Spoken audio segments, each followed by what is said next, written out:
Salut tout le monde, c'est Roch Cholette, puis bienvenue au podcast Les vraies affaires zéro bullshit. Aujourd'hui, mardi, le 15 décembre, c'est une date importante. Je suis avec Bubble aujourd'hui. Dis-tu allô? Date importante parce que plus tard aujourd'hui, ce soir, le premier ministre va annoncer des nouvelles mesures de confinement pour le temps des fêtes et il nous a fait part de cela. Il nous a fait part de cela hier. Donc, plusieurs sujets aujourd'hui. Je vais vous parler de la tournée médiatique du premier ministre hier. Mais tout d'abord, je veux vous réitérer ma demande. Si c'est pas trop vous demander, simplement de cliquer, de peser sur je m'abonne, de vous abonner à notre chaîne YouTube. Ça ferait bien notre affaire. Vous pourriez gagner un peu d'argent et ça nous donnerait un méchant coup de pouce pour poursuivre là, avec les podcasts quotidiens comme je fais depuis maintenant plus d'une semaine. Donc, plusieurs sujets aujourd'hui. Je vous parle de, bien sûr, la tournée médiatique hier du premier ministre. Je vous parle également du rapport concernant le racisme au Québec, déposé par 3 ministres hier. Je vous parle de cela.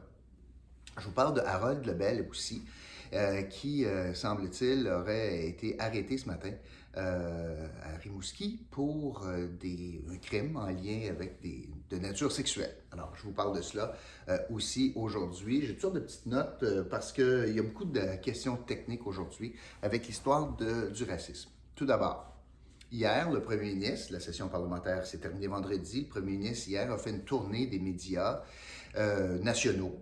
A vu Pierre Bruno, Patrice Roy, Radio-Canada, a parlé à Paul Arcand, les médias nationaux. C'est une tradition correcte, évidemment, pour faire un peu le bilan d'une année extraordinaire dans le sens que c'est pas ordinaire. Et moi, j'ai trouvé qu'il a fait un méchant bon travail hier de communication. Il a fait un travail de vulgarisation, il a paru relax, il a paru confiant, souriant. Il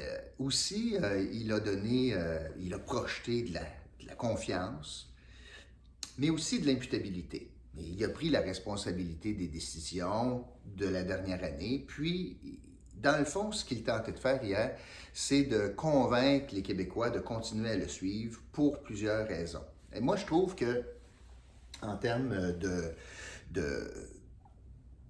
communication hier, en termes de stratégie de communication hier, il a fait un bon travail. Puis il voulait aussi mettre la table pour aujourd'hui. Il voulait aussi, et je m'explique, mettre la table en disant il va falloir être plus sévère, puis je vais vous donner jusqu'à Noël, puis je vais vous donner des détails demain. Un petit peu pour préparer le terrain. Il fait ça depuis plusieurs semaines maintenant. Il nous annonce des choses, puis après ça, il les explique pour que les Québécois puissent se faire une tête, pour pas que ça arrive comme un coup comme ça à 5 heures à soir en disant mon Dieu, tout est fermé à Noël. Alors, c'est une stratégie qui le sert bien, c'est une bonne stratégie, je pense que les gens autour de lui font un bon travail. Et donc ça, c'était assez réussi en termes de communication hier.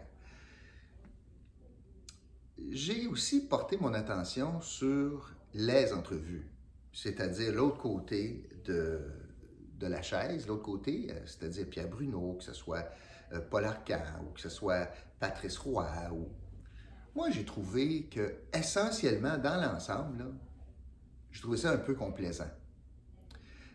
Pas besoin de sauter d'en face, là, mais complaisant sur la dureté des questions. Parce que, tu sais, je veux dire, ça ne prend pas tête à Papineau pour poser des questions au premier ministre concernant, écoutez, là, vous avez une recommandation, les restaurateurs ne devaient pas fermer. Comment vous assumez ça? Vous avez pris une décision en lien avec ça.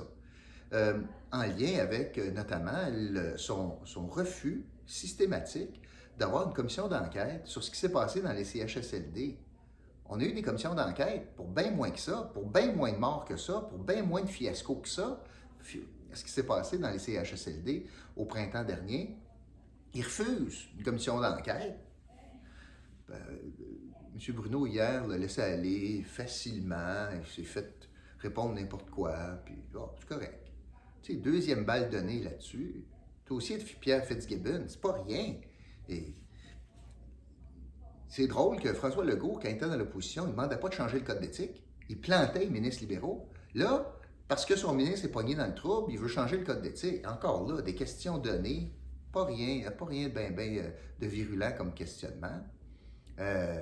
Tu ça fait bien des choses. Puis finalement, sur la question du racisme, encore là, c'est un rapport préparé par 3 élus, puis pas bien de consultation, puis that's it, that's all. On n'a pas été bien virulent. En fait, moi, je trouve que les médias ont été complaisants hier sur plusieurs aspects, sur la dureté, la qualité du questionnement, puis la relance. Maintenant, bon, vous allez me dire, bon, c'est bien, Tocholette. Pas besoin d'être agressif. Puis en passant, une question difficile, c'est pas une question agressive. Une question difficile, c'est parce que tu te laisses pas bourrer. Tu te laisses pas jouer à cassette. Mais c'est pas parce qu'ils sont démunis, là, ces gens-là, les gens d'expérience, M. Arcan, Paul Arcan, puis M. Bruno, puis etc. C'est pas parce qu'ils sont dépourvus d'intelligence, de recherche, de préparation. C'est pas ça pantoute. Mais pourquoi ils ont laissé aller si facilement M. Legault sur des questions difficiles? La réponse est assez facile. Parce que les Québécois laissent aller M. Legault sur les questions difficiles. Et les médias veulent être au diapason de la population pour des codes d'écoute. Ils ne veulent pas qu'au final, le monde dise ouais, « Tu parles d'une question chien, ça. C'était bien chien, ça. C'était pas correct, ça. » Ils ne veulent pas ça. Parce qu'après ça, ça se tourne contre eux. Même si l'intérêt public le demanderait, c'est pas important. Ce qui est plus important, c'est que les médias traditionnels soient au diapason de où est-ce que le peuple est.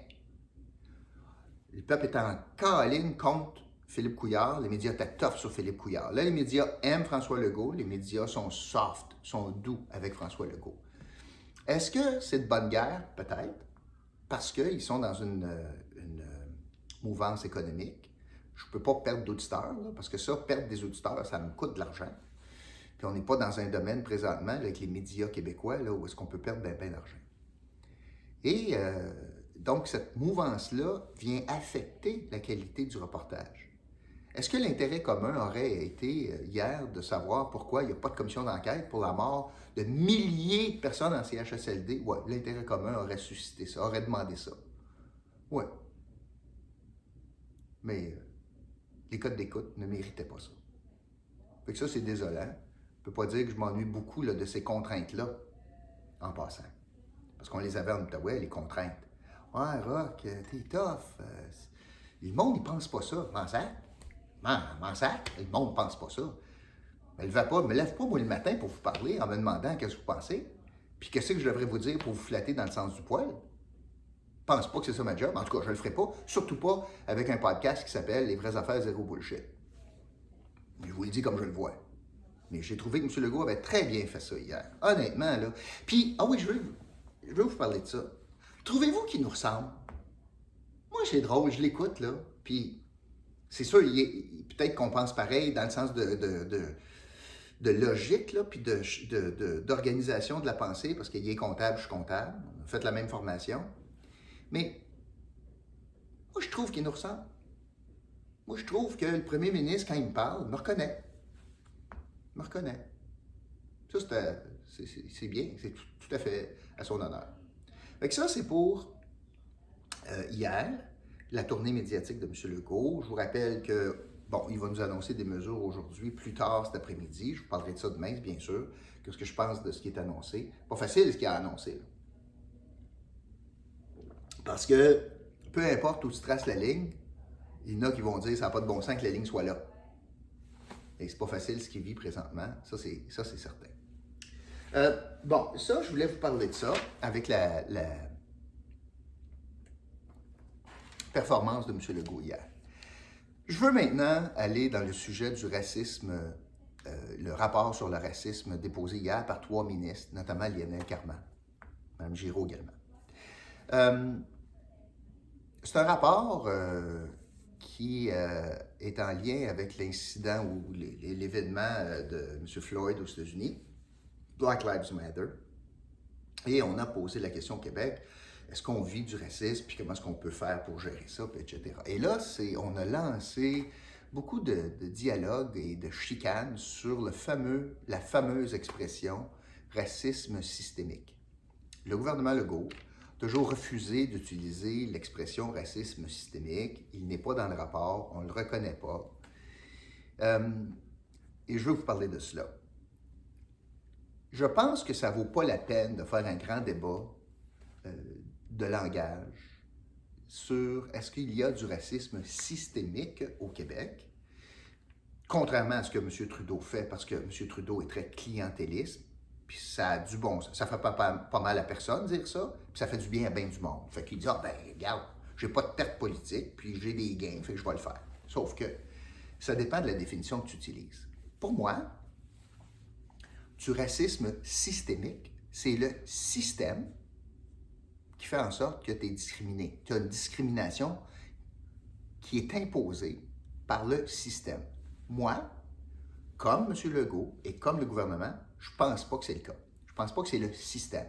Je pense que c'est les individus dans le système qui ont des biais, des biais de discrimination contre des différences, des discriminations basées sur la race, sur la langue, sur la couleur, sur la religion, sur l'orientation sexuelle, sur l'accent, sur tout ça.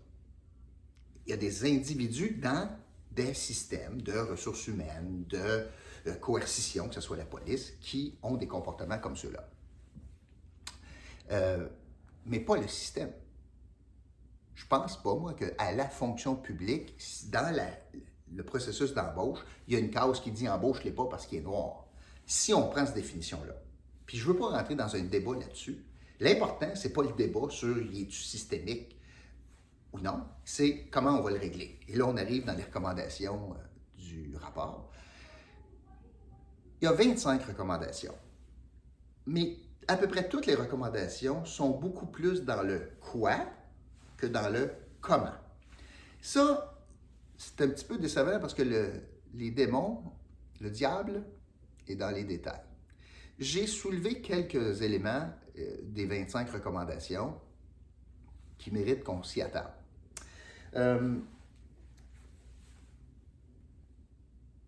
Je répète, je pense qu'on est beaucoup plus au Québec, et pas tout le monde, bien sûr, là, je ne fais pas de généralité ici, là, mais il y a des gens, des Québécois, peu importe la couleur,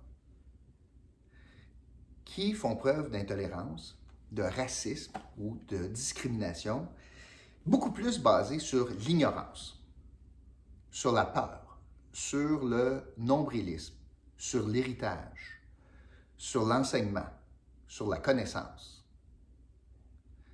Beaucoup plus qu'ériger un système. Et ici, tout de suite, je fais une parenthèse, plus philosophique celle-ci. Il est quelquefois difficile de départager un message qui est une promotion de quelque chose par rapport à la négation de d'autres choses. Je m'explique. Le nationalisme québécois. Pour promouvoir, par exemple, des valeurs de laïcité au Québec ou du fait français, on est quelquefois tenté de dénigrer ce qui n'est pas laïque et ce qui n'est pas français. Donc, par opposition, c'est difficile de trouver l'équilibre parce que souvent, les droits des uns arrêtent où les autres commencent. L'exemple de la loi 21, où, pour promouvoir le nationalisme laïque québécois, on charcute des droits fondamentaux dans la Charte des droits et libertés en utilisant la clause non-obstant. Le Québec dit alors qu'il est correct de discriminer basé sur la religion pour certains motifs nationaux, nationalistes, si on veut. Pour le peuple québécois, c'est pas évident intellectuellement de faire le départage entre... Attends une minute, là. C'est correct de baser des décisions à l'Assemblée nationale basées sur la discrimination basée sur la religion, particulièrement musulmane, en torpillant une charte des droits qui nous protège tous, peu importe notre couleur, notre langue, notre religion. Il est correct donc que l'Assemblée nationale adopte ce comportement-là, mais il n'est pas correct que nous l'adoptions, ce comportement de discrimination basé sur la religion, dans notre quotidien. Je peux comprendre pourquoi les Québécois sont mêlés. Je reviens aux 25 mesures. Je répète, on est dans le comment, on est dans le quoi, pas dans le comment. une des mesures, c'est sur la question de la représentation des minorités visibles dans la fonction publique québécoise. OK, c'est correct, mais encore, comment on applique ça? Est-ce que c'est en fonction de la taille de la population d'une ethnie en particulier? Il y a combien d'Africains au Québec? Puis il faut s'il y a 1% de la population québécoise qui est africaine, j'exagère, là. Mais est-ce que ça veut dire que dans l'ensemble de la fonction publique, il faut que j'aille 1%? Est-ce que ça inclut les réseaux? Est-ce que c'est vrai pour chacune des ethnies? Pas sûr. Puis, c'est pas évident à appliquer, ça, là.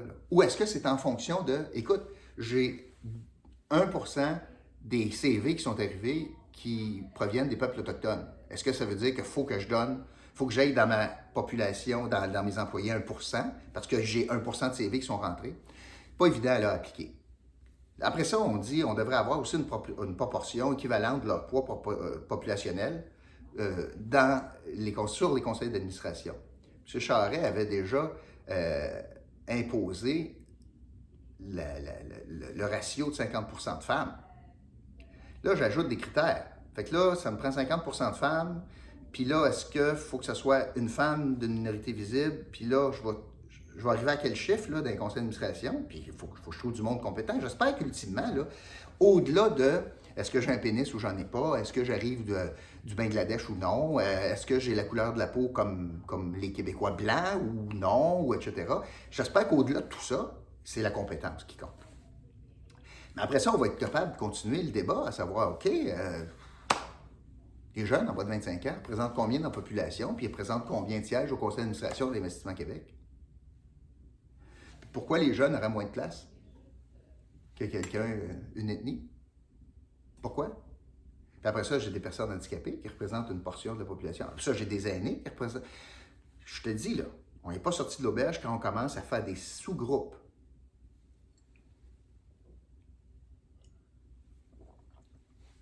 Une autre recommandation m'a fait sourire.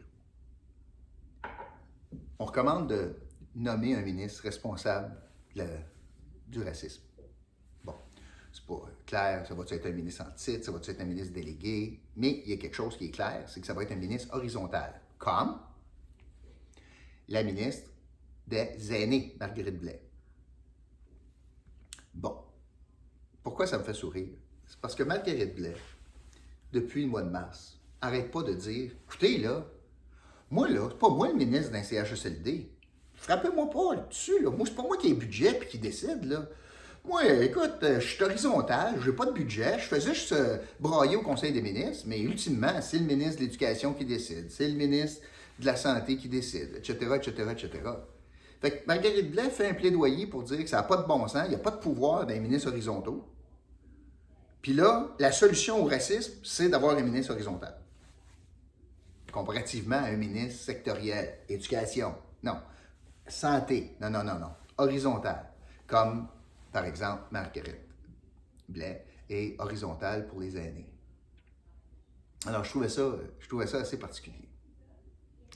L'autre sujet en lien avec ça, c'est que le premier ministre, hier, dans sa tournée, j'en parlais tantôt, a fait une déclaration qui, initialement, moi, je me suis dit, oh boy, ça va relever. Puis là, il a remis la pâte à dents dans le tube aujourd'hui, puis il a dit, ben pour régler le racisme, une des premières affaires qu'on devrait faire, bien importante, c'est que les policiers on va s'assurer qu'ils ne font plus de profilage racial. Tabarouette, c'est OK. C'est une grosse affaire, ça. Les policiers du Québec font du profilage racial. C'est-à-dire qu'ils interviennent basés pas sur des faits, comportements erratiques, etc. Non, non, non. Basés sur le fait que c'est un noir, c'est un jeune, c'est un bon. Là, il s'est rattrapé en disant, ben non, c'est pas tout le monde, etc. Je vais vous dire, là-dedans, là, il y a pas mal de joueurs d'impliqués.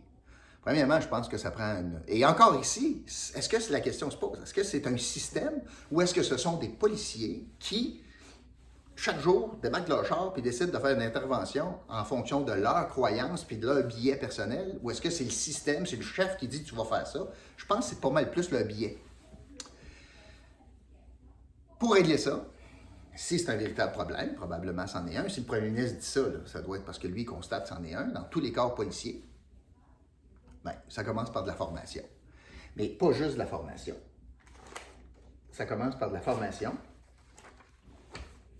faut que ça se répercute sur la supervision. Il faut que les boss des policiers, les patrouilleurs, serrent la vis s'il y a une intervention qui est basée sur le racisme ou sur le profilage.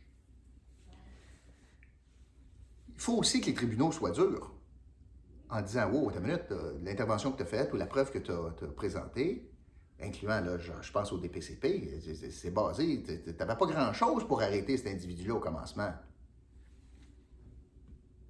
Il y a autre chose après les tribunaux. Oh oui. Il faut que, quand on découvre que quelqu'un, un policier, fait du profilage, il faut l'envoyer en déontologie. Puis que le système fasse son œuvre. Puis finalement, il faut que les syndicats soient du bon bord. Les syndicats sont sur la ligne de front pour dénoncer le racisme, c'est super. Mais si un de leurs membres est accusé de profilage racial, leur job, c'est de défendre leurs membres. Un petit peu un conflit ici. Fait qu'il y a tout ça à regarder, évidemment, pour ce domaine-là. Je voulais vous parler d'un dernier sujet. Puis en passant, ma bonne nouvelle, c'était le point de presse, c'est la tournée médiatique de M. Legault hier. Je trouvais qu'il avait bien fait ça. Mais on apprend ce matin qu'Harold Lebel, un député que je connais, moi, qui est super fin, il est arrêté à Rimouski, puis semble-t-il, sur des questions de crimes sexuels. Ça donne que c'est la même journée que le verdict pour Gilbert Rozon. Moi, là, tout ce que je veux rappeler là-dedans, ce que je souhaite ardemment, c'est qu'on se rappelle que le Québec, on est une société, et le Canada, bien sûr, de droit, une société de droit. Puis qu'on est innocent tant qu'on n'est pas trouvé coupable, hors de tout doute raisonnable ou criminel. Et que j'ai confiance, moi, dans les tribunaux, puis dans les processus d'appel. Alors, peu importe ce qui arrive avec M. Rozon aujourd'hui, moi, j'ai confiance que le processus a été bien fait. Puis s'il a mal été fait, il y aura des processus d'appel. Tout comme pour M. Lebel aujourd'hui, qui semble-t-il arrêté. On va se garder une petite gêne.